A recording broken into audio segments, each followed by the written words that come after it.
అక్షరాక్షరమందు ఆ సరస్వతి రూపు ప్రత్యక్షమునరించు ప్రథమ భాష. నన్నయాదుల నుండి నవయువ కవిదాకా ఆత్మశక్తిని గూర్చు అమృత భాష.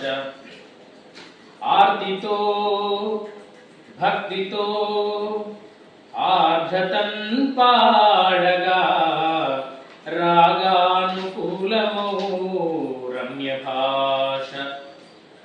గుడ్ల కాపరి కూడా గొంతెత్తి కోయిలై పద్యమాలాపించు హృదయ భాష.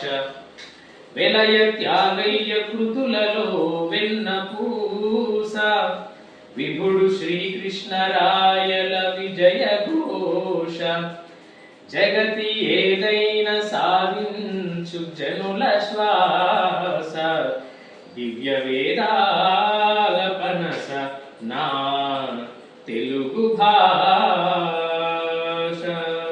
జై తెలుగు తల్లి.